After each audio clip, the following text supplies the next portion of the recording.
Until we get an intro that I like the sound of. Well, we don't need to do a formal intro. We can just say hi to the people. Good idea. Hi. Wow. Welcome Not quite what I meant. Hold on, I'll do it a bit more happier. Hey, and welcome to the Rambling Media Podcast, the only podcast where we put... I did it again.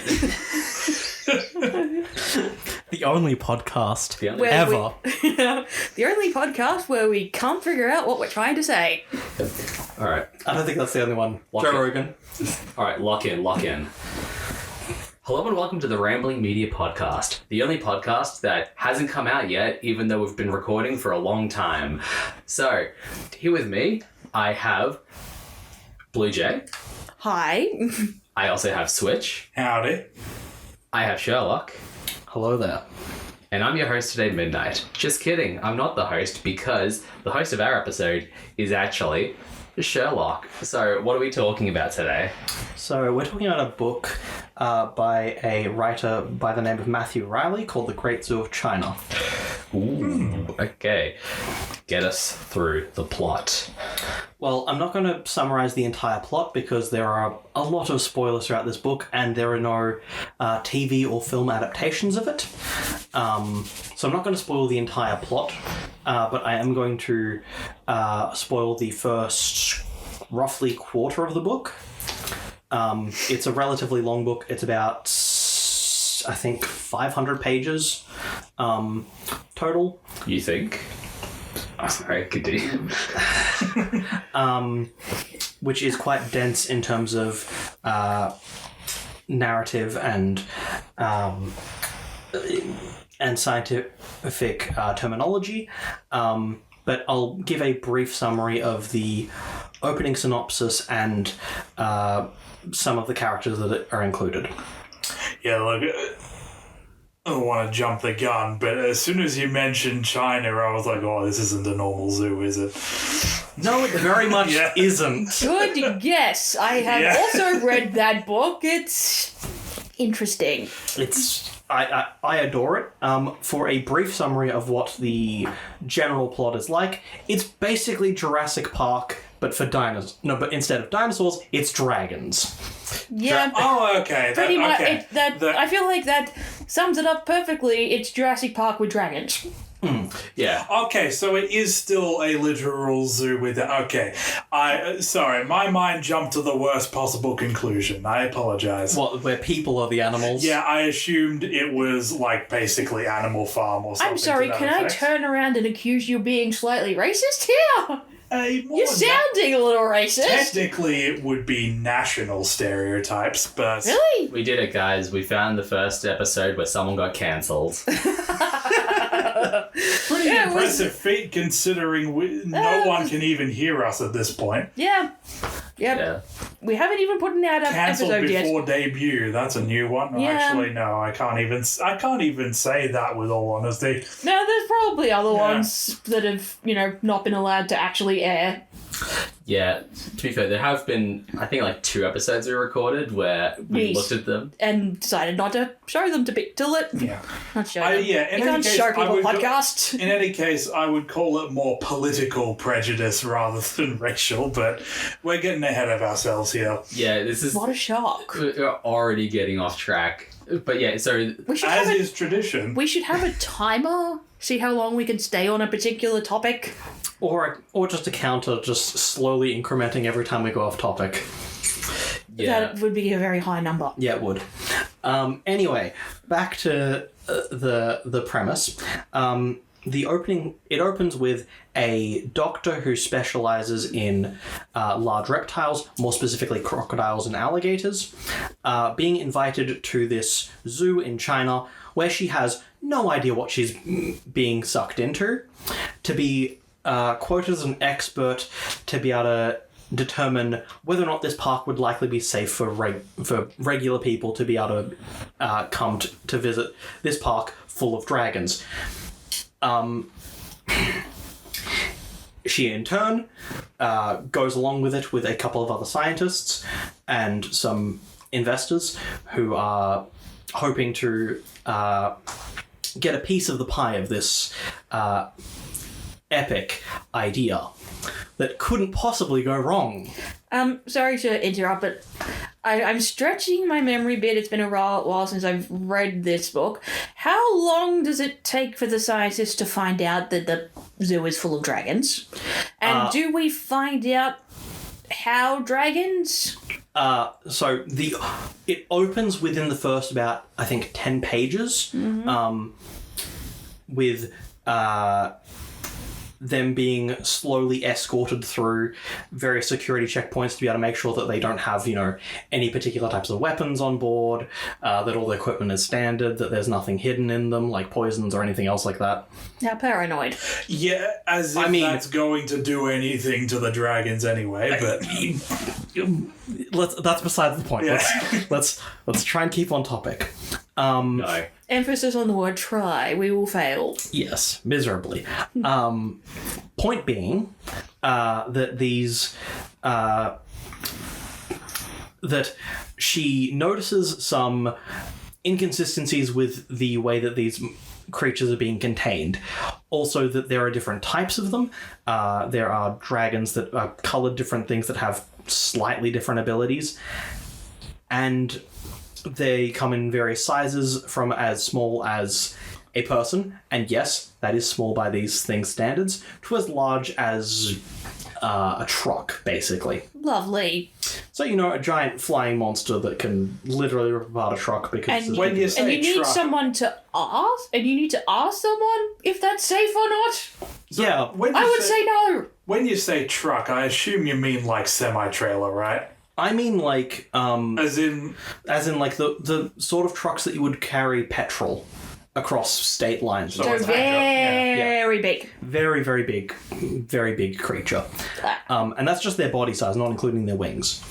Then their wings must be massive if they actually are able to fly. Which most of them are.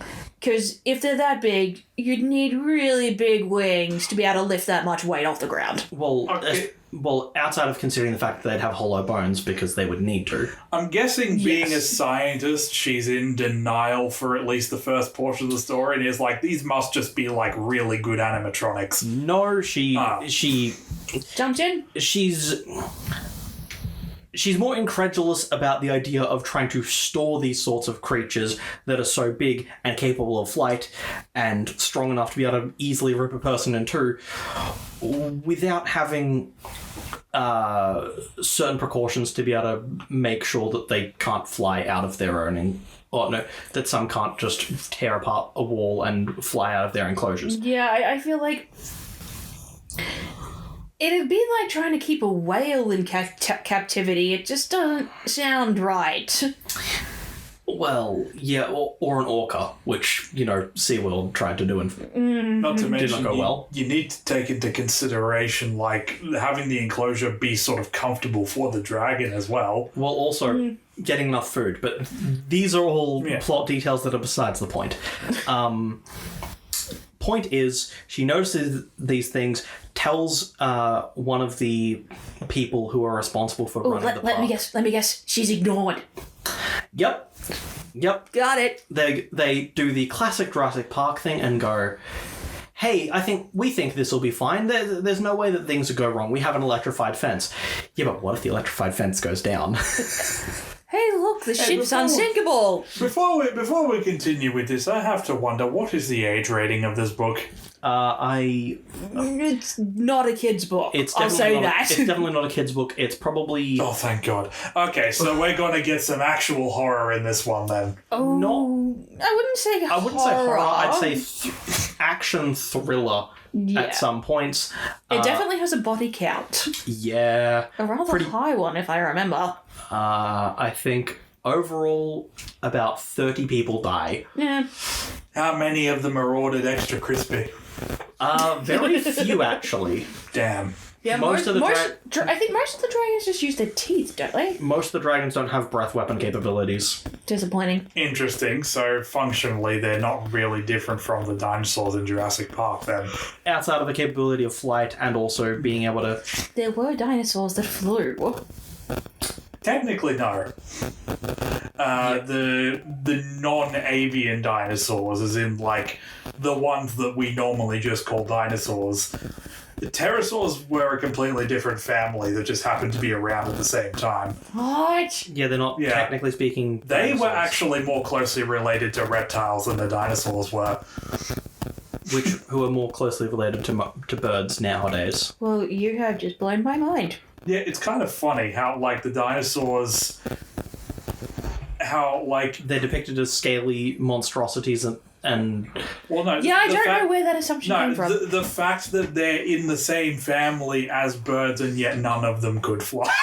well, the thing is that I the reason why that's they why went... we have that's not true. emus. That's not true. And toward the end, there were some species of raptor that could glide, but not outright fly. Well, the thing is, right, the reason why dinosaurs weren't depicted with feathers in the 2000s is mostly because we didn't know that they had feathers. Well, most people didn't know that they had feathers back then, or because it was too hard to digitally add feathers, because feathers are also, difficult. Why would we assume not only that they but had scales? it's also because, like, the imprint of feathers in fossils is very hard to detect if you're not looking for it.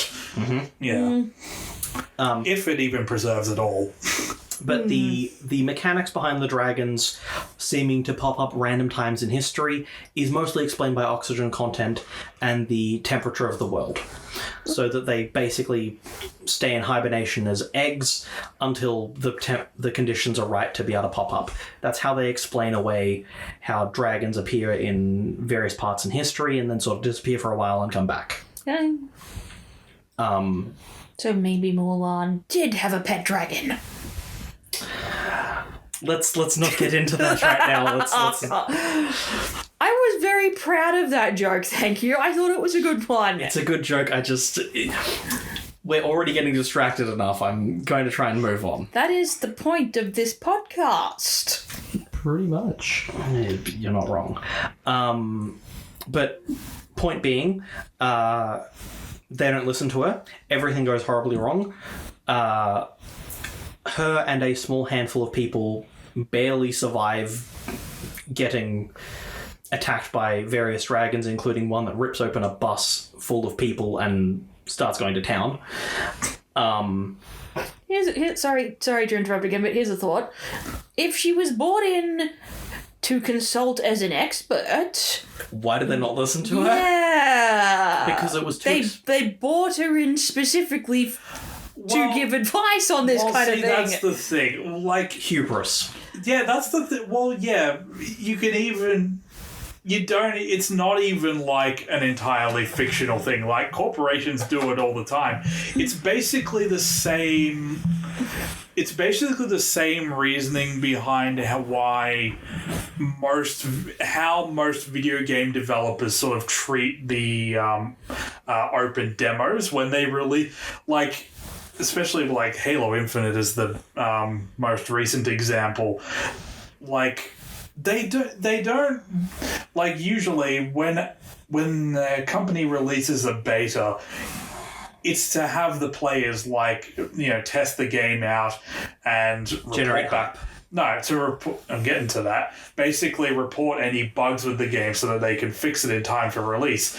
But in recent years, a lot of developers have gotten cocky and they basically just use it as a glorified interactive trailer because they're already confident their game is going to be awesome. I thought that's what demos were for. It's not the developers that do that though. It's the executives. Well, yeah, the studio, the publisher, and whatnot.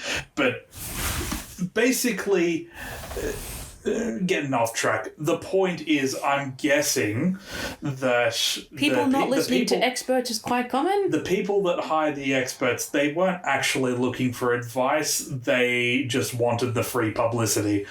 Well, also, they didn't have the money to be able to realistically make a lot of those changes. True. They've already invested millions of dollars or millions of US dollars into this experiment. Valid. And have gotten to the point where they need the investors to be able to have this park survive and not have to put down a lot of dragons. which would be difficult and dangerous. Why not just set him free? I mean, that'd create more problems, wouldn't Not it? necessarily. You're assuming they eat people if they've been hibernating, and also, I given feel like the size of a lot of them, I don't think people would be a sustainable food source for them. I don't think anything would realistically be a sustainable food source for them, but that's besides the I feel like there are several Maybe steps. elephants? I feel like there are several steps you could take into improving the park before just executing the dragons, though. That too. But Look, it's the same, as I've said, a lot of similarities with Jurassic Park and Jurassic World. I have not seen either. Oofed. Sorry. But admittedly, you've read the book, so you understand. I've read the China. The Great Zoo of China. Thank you. My brain went dead. Okay. So you haven't read like Michael Crichton's Jurassic Park? No. Which is actually very different from the Oh yeah. What a it is. shock. It's there's a whole story behind why that is, but we'll get to that perhaps in a future episode. We're not doing Jurassic Park. Why not? No, I Because didn't it's way say too I popular. didn't say Oh, it's yeah, the true. main topic, but I mean as like a side tangent maybe. Yeah, but This whole episode has been side tangents. well, to be fair, the books from like compared to the movies are very different in Jurassic Park. Yeah. Shocking. Like, Actually, yeah, you know very what? little in might, common. might as well just bring it up now then. But what most people don't know about that original novel is that Michael Crichton, his first draft of it actually was a kid's story, and it was just meant to be like a whole magical adventure thing from the kid's perspective about dinosaurs being back. But when he tried to submit it to the publishers, they didn't like it and thought it was too childish, and he basically had a Scott Cawthon moment. It was like, all right, I'll show you mature then. First And of so- all, 2 points here. One, they thought a book aimed at children was too childish. yes. And two, Yes, well- what moment? Scott Cawthon. The creator of Five Nights at Freddy's. That's another rabbit hole in and of itself. Basically, he took their criticism of it basically being, too fluffy and lighthearted. And God. they said it wasn't like. So they basically do a complete 180 and go the opposite. They thought,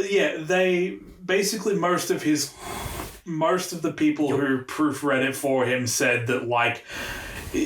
The tone he chose just was a little too light-hearted for the concept he picked, and so he took that criticism to heart and then reworked it into a full-blown horror story. Well, now I'm curious as to what the original story would have been like. Yeah, well, it would have basically... I imagine it would have been something similar to Bridge of Terabithia, except without, like, the tragedy. Yes. Or The Faraway Tree, or insert book I series. said minus the tragedy. Maybe not at the But, museum. That's probably a good pick, actually. But yeah, but I like anyway, those movies. the thing is, though, he actually, at around the time he was writing his book, he was actually friends with Steven Spielberg, and he took That's funny. and obviously then Spielberg caught wind of his original intentions for the book, and he struck a deal with him to basically sort of bring back the more kid-friendly element in the movies, which would sort of be a best of both worlds, because it would appease like Hollywood a lot more, because then they could market it to more people, and it would also sort of bring it back to closer to his original vision, in a way, at least in terms of the story's tone. Clever. Which, it ended up being a pretty nice compromise, which is why, and in a tangent of a tangent, I think the criticisms of the Jurassic World movies are a bit Harsh. they're overly harsh, because they keep saying Michael Crichton would be rolling around in his grave or whatever, but ironically, making it more kid-friendly is just making it more like how Crichton would have wanted it anyway. Also, unless people out there suddenly become mediums, we do not know the opinions of dead people, so you do not speak for them. Well, True. Well, actually, Yes. Well, actually, come to think of it, because I know also in the Jurassic World movies, I actually know, like, I'm pretty sure the people who were the fans of the books actually really enjoyed the, at least the third Jurassic World, because it has a lot of references to the books, including characters that are brought up. Yep. Yeah, it does. From Most of the people who are critical of the Jurassic World movies are usually people who are fans of the movies, but not as much of the books. I reckon there's a huge chunk of people out there who don't know it started as a book. Very, very, very likely. But What were we anyway, talking continuing about? with the actual, continuing with the main We subject had a of this starting podcast. point, didn't we? What Yes. was Okay, that? look, to be fair, we dug this grave for ourselves. Oh, we definitely did. The minute you mentioned that this was analogous to Jurassic Park. So. Yeah, that is true. Yeah. That kind of meant it was going to get brought up a lot. To be Sorry. fair, this is to be fair, as far as he's explained, this is a pretty accurate description of what the Great Zoo of China is. Yeah, Yeah. Yep, very accurate. can confirm. Some of the core differences is that rather than having, everyone bar a family and a couple of people die, all of the most of the cast who are present in the book consistently slowly uncover the truth about these dragons. Some of these truths are major spoilers. Some of them are not. I will go through the things that aren't, and if anyone wishes to read the actual book itself, can go through and read it without having these particular spoilers. How many of these revelations simply boil down to these people were lying to us? Boiled down to these people were lying to us is probably about half. Checks out. And the other half is just like unexpected developments or mutations in the dragons. No, That the other half is more major spoiler territory. Let's leave it at that. Okay. right. So even mentioning so even mentioning how they're spoiled is a spoiler, is what you're saying. Yes. Right. Got it. Okay. But one of the more minor spoilers is that some of these dragons aren't really dragons. They're abominations that are created by people. Right. So So once again, pretty much Jurassic Park. So basically, are we genetically altering these dragons? Heavily genetically altered crocodiles. Oh, for God's sake, why? Why crocodiles in particular? Probably because they're more closely genetically related, I imagine. Yep. Okay, so then... I can already kind of guess what the major spoiler is then, but I'll keep that one to myself for now. Please do.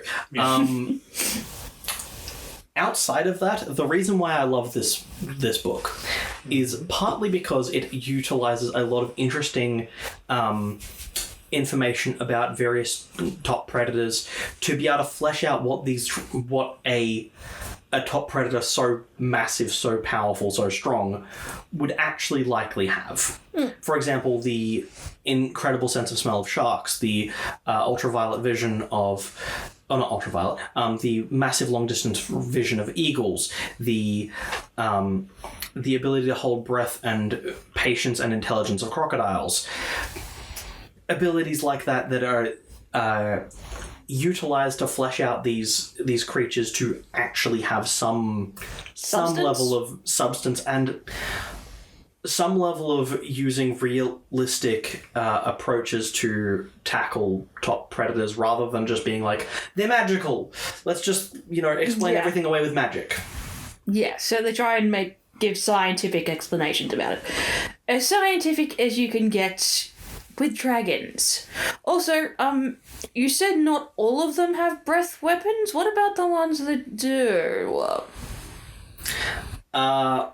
The ones that do are are massive. They have to be absolutely colossal to be able to even have a breath weapon. Are they all breathing fire, or...? Different things based on the color of the dragon.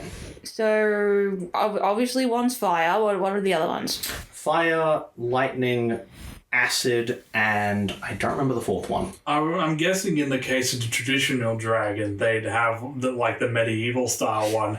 I'm guessing it would be more of a napalm dragon than a fire dragon. But ice was frost was the last one. yeah. So I'm guessing they have a mixture of chemicals in glands or whatever, and when they mix together, they're flammable in the air or something. Well, it's more like mixture of chemicals plus magnesium in their throats. Yeah, okay. To create sparks. I don't know it. Yep. Which, funnily enough, is actually something a real animal does have. Magnesium in its throat to be able to ignite a chemical spray. What animal is that? It's an insect. I don't remember what it's called. Fire ant? Is that the No, not a fire ant. I'm pretty sure it's related to the stink bug. Okay, Midnight is now Googling. Yeah. Oh, so it creates a combustion that creates the pressure to get the liquid out. Is that what you're saying? It basically shoots hot steam. Yeah.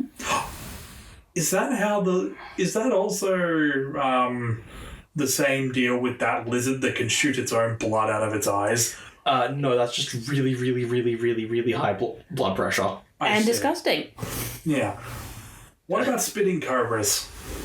Don't they just spit their venom out? Yeah, they just spit their venom. Yeah, but to do it within a projectile spit like that, I'm guessing would have some kind of unique mechanism, but I don't know the mechanism behind it. I'd imagine so. yeah. How goes the Googling, Midnight? I'm not getting...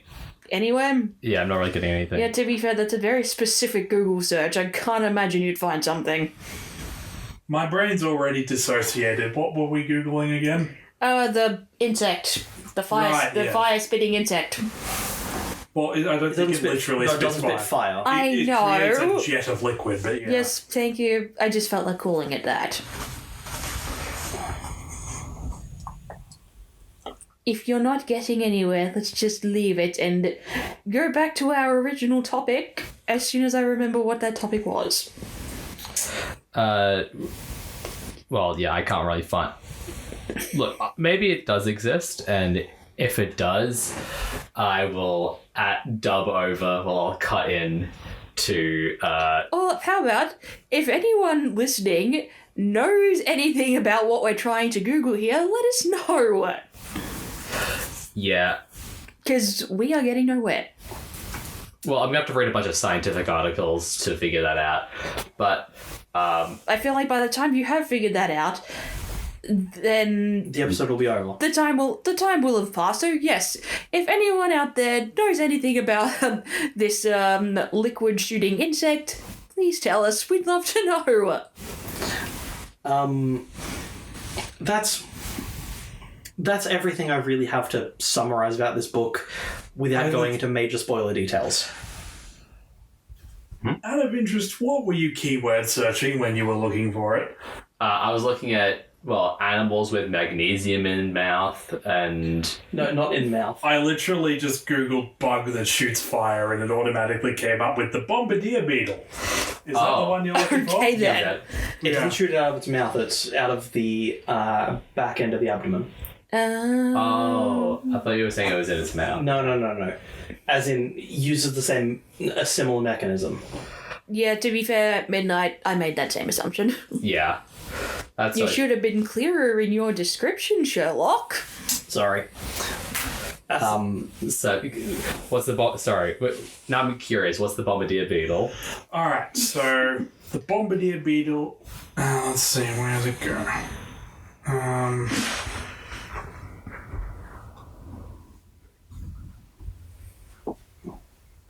Alright, let's see what Wikipedia has to say. That's a reliable source. Could be worse. For these purposes, it's What's pretty worse than harmless. Wikipedia? Yahoo Answers Quora. So, That's still a thing. Quora is not. Yahoo Answers is not anymore. Okay. yeah. Alright, so bombardier beetles are ground beetles in the tribes of what I'm not even going to bother to pronounce that. Blah blah blah. More than 500 species, Africa, Asia, could you narrow it down? which are most notable for the defense mechanism that gives them their name. When disturbed, they eject a hot, noxious chemical spray from the tip of the abdomen with a popping sound. Interesting. So they basically have weaponized diarrhea from the sounds of it. They have weaponized diarrhea. That's epic. Yeah. So that's what. So basically, that's what dragons should be doing. Yeah. No. If dragons were real, that's basically... I somehow doubt it. On one hand, that's disgusting. On the other hand, it also... Well, you're the one who called... That would make perfect sense of how they keep their eggs warm, so I suppose... Oh No, no! no. Please Also, stop. especially considering they have they don't have like, because certain reptiles have something similar to what birds have. A Cloacas? Yeah. Makes sense. Which you would presume these creatures would have to have because, you know, they're flying. You wouldn't want to be having multiple different types of waste. And I'm going to apologize for the barking dogs. If Midnight is unable to edit out the sound, I have 2 dogs we're editing at my house, and... Well, I mean, assuming the mics are that sensitive, but... I mean, I could hear them. I could definitely hear them. Like, I don't know if I could hear them through the headphones, or I could hear them through the door. Yeah, or if I could hear them through the door. But Sorry! I'll listen back and see how it goes. Yeah. But yeah, also I think the other scene I was thinking about, like you were talking about that scene of that dragon opening up a bus and then just eating everyone in it while going to town. It just made me think about like a guy opening up a can of sardines and just going. You know what? You're not far off. Yeah. Yeah, it was like my mid-morning snack. Hey, probably what they were thinking. It's like, oh look, a tin full of people, like a tin full of sardines. I would have thought, though, the energy that it would take to crack open that bus and eat the people, it wouldn't actually get much energy out of it. I mean, Would it be if like it's eating as celery? I feel like if it's that big of a dragon, it's probably pretty strong. And also keep in mind, traditionally dragons have really sharp claws. Also, So that would help also. Also, you know, traditionally, dragons have the amount of force to be able to smash armor into a million tiny pieces just by stepping on people. This is true.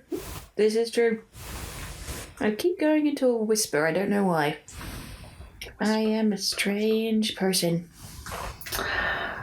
Anyway, does anyone have any further questions that they'd like to get out of the way? I have a few, but most of them would probably force you to spoil the rest of the story, so I'm not sure. Ask them and I'll tell you if it would be major spoilers or not. Okay, I'm guessing, like, one of the main, like, big twists is that, like, was that, like, in this book it turns out that the dragons were never real in the first place, No. and they entirely made them up for this amusement park. No. Okay. That defeats the entire purpose of the book, no. No, as in, like there were no dragons before they just went and created them. No, that is not Okay. that is not something that has happened. Right. In terms of body shape, do they more resemble Eastern or Western dragons? Because they look very different from each other. From the descriptions that they have, they seem to resemble Eastern dragons more so than Western. Okay. I'd imagine they'd have, like, a mix of both for the sake of tourism, but... But the some of the descriptors... actually, it depends on which dragon, because of the different sizes, they have different body shapes. Oh, okay, makes sense. So some of the So some of the bigger ones resemble more Western dragons. Yeah. Some of the small ones seem to resemble more Eastern dragons. Makes sense. And I'm guessing the more Western dragons were probably the ones that they used the alligators for, and maybe they used snakes for the Eastern ones. Nope, they used crocodiles or for replicating dragons, but they made them all in the Western style. Interesting. Just some bigger, some smaller. Interesting. I mean, I'm just now picturing a crocodile with wings. I do not want to picture a crocodile with wings. Crocodiles are scary enough on their own. They really are. And Especially they will eat you. if you go to the same watering hole, yes. Yeah, see, that's the thing. Crocodiles are actually worse than sharks. A lot of people don't know this, but because sharks are aquatic animals, we are terrestrial mammals, they technically do not see us as food. They will bite once to figure out what on earth we are, and then generally they let go. The problem is the way sharks don't have hands, so the only thing they can investigate things with is their mouth, and they have a lot of teeth. Well, Crocodiles, however, are a lot more used to eating land-based animals. They do see us as food, and given the opportunity, will eat you. Yes, and not only that, but They have a much more creative way of killing you too. will also have death roll. also have much better memory than a shark. That's they're much smarter, but also also, just I think crocodiles don't travel as far as sharks. yes, but owing to the Generally, no. owing to the fact that unlike That's how sharks, saltwater crocs. True. owing to the fact that unlike sharks, they have proper legs and arms. They don't need to take you into the water. They do not. They are more than capable of chasing you on land, So and yes. they run much faster than you might think. When they actually, when they properly run, yes, they're very fast. So, best option, find something to climb. Yep. That is really your only option when fleeing a crocodile. Well, also, your best option is to not go to a place where crocodiles are known to I exist. feel like that is your best choice, yes. Considering But that on the off chance that you're in that scenario, find something to climb. And never go to the same spot twice at the same time.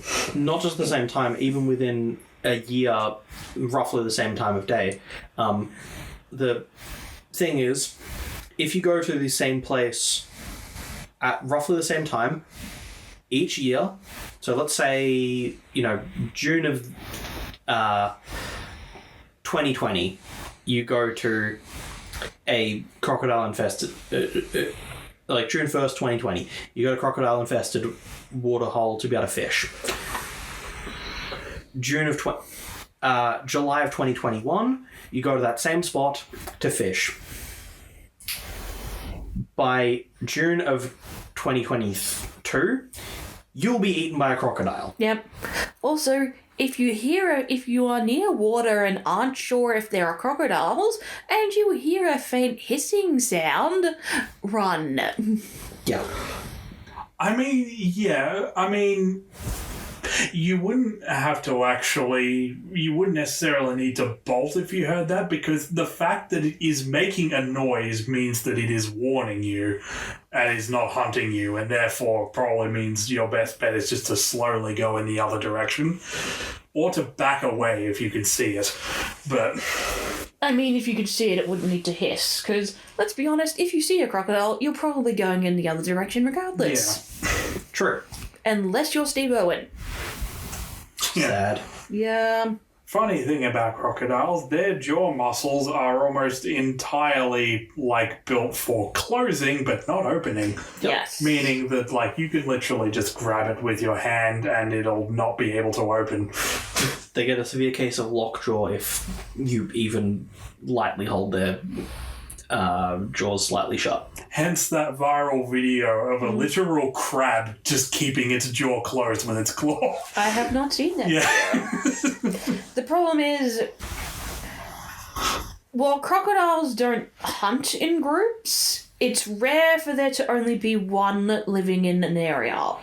Yeah, they're not as solitary as, say, Sharks or I'm trying to think of another animal that would be a good descriptor for this. Bears. I think your best comparison would be tigers, leopards. Most wild cats are pretty solitary. True. I just couldn't think of anything in the moment. A little bit headachy right now.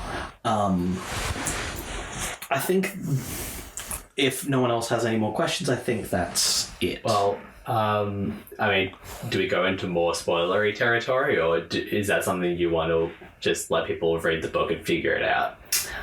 Well, it's not really figuring it out, it's more finding out. I think the finding out would be the more fun if you want to read it. If we might do a follow-up section where if people want to have How spoilers, about we say, okay, we've reached the point where we're going to go into spoilers. If you don't want to hear spoilers, turn the episode off at this point, and we'll see you next time. let's do that. So the reason why they're so secretive behind these dragons is because they've basically captured some massive dragons that are about the size of buildings. That all are capable of breath weapons and are basically using them to produce as many dragon babies as possible. Can see that going well. The dragons are trying to and the little dragons, the smaller ones, are trying to basically manipulate some people, including the alligator or the crocodile expert, to basically free them. I mean, teamwork makes the dream work. Exactly. Well, also because, dragons wouldn't be able to manipulate small human mechanics. No, I'd imagine not. Although, the little dragons might. Maybe. They're not described as having insanely precise control. They don't. No opposable thumbs? Yeah. Okay. More like eagle Talons. talon hands. Talons. Rather than... I see. Obviously, this is a bad idea to let them go, but the researcher decides to let them go, and they all seem to go off into the sunset, never to be heard from again, because there's no follow-up to this book. It's a one-off. Yes, I know. And as such, dragons seem to describe to have effectively disappeared and gone back into hibernation again. Yeah. That feels anticlimactic. I think it's intended to be. Doesn't it end with the researcher with all the wild dragons on a random island somewhere? Yes. Okay. But she's basically trying to make sure that they don't leave anywhere. Don't go and eat everything. Because... Fair enough. Oh. Good luck with that.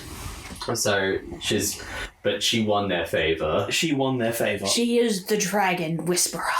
Yes. Yeah, it just went like, yo, you right? Okay. Wow. But I was like, I think it was more like, I have freed you from captivity, you now have to do what I say. I don't think that would be the case. I think the second they're free of captivity, it's just like, we don't have to listen to what you're saying. Yeah. It's like, we're free. they choose to for some inexplicable reason, but... Like, it could be because she helped them. Helped the matriarchs, probably. From the sound of it, she's probably like the first human that was actually nice to them, so... Yeah, That probably helped. So, how intelligent are these dragons? Incredibly. I assume they don't have the power of speech? No.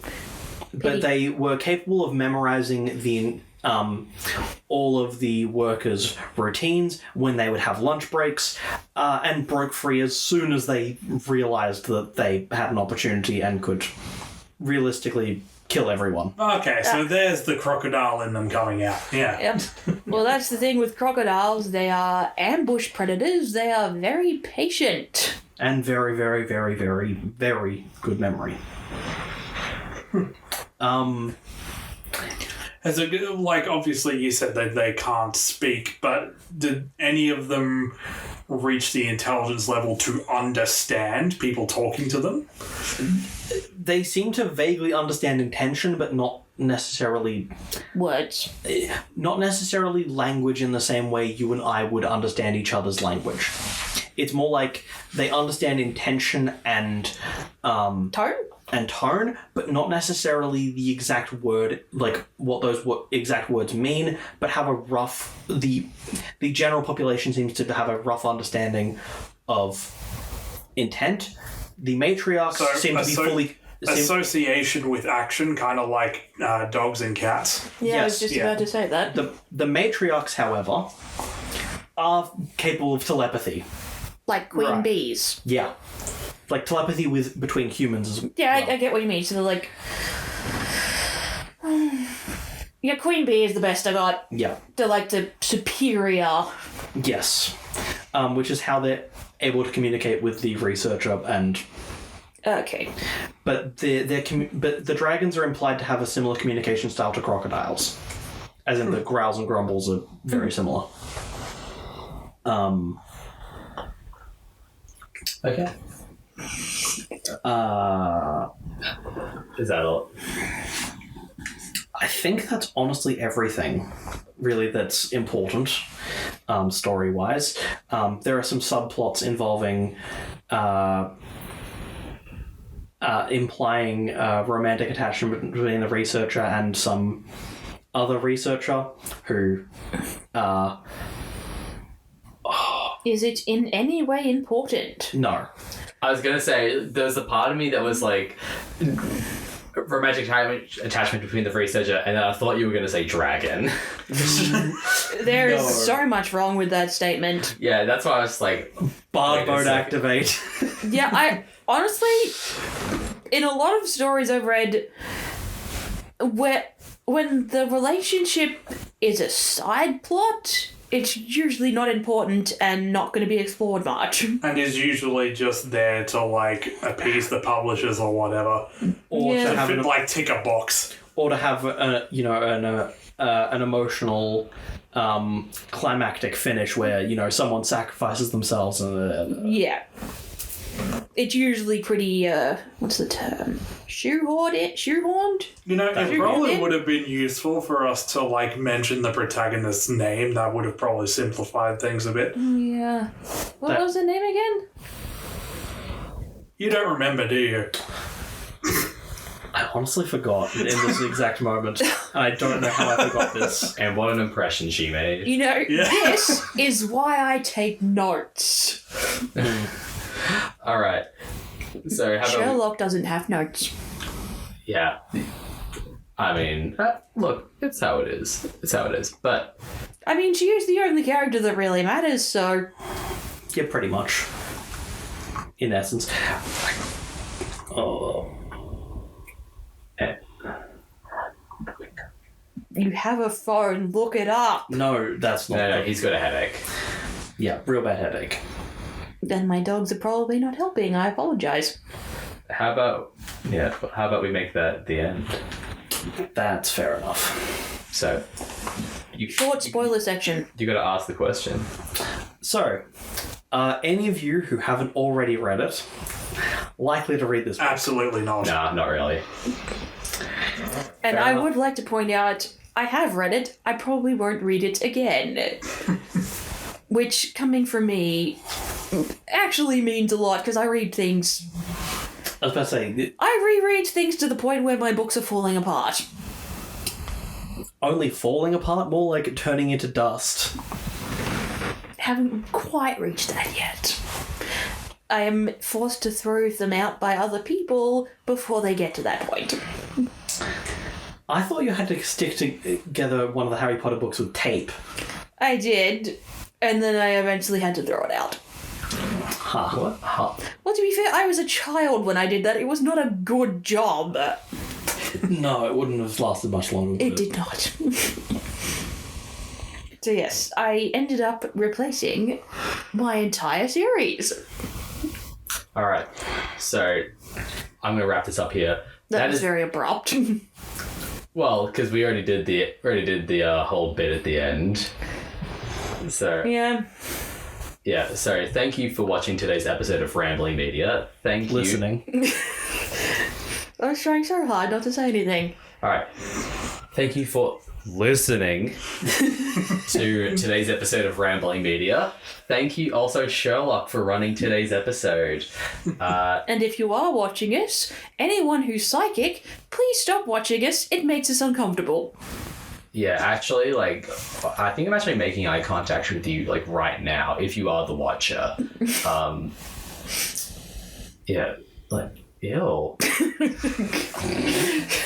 No, that was so mean. How dare you? Alright. Anyway, thank you for listening.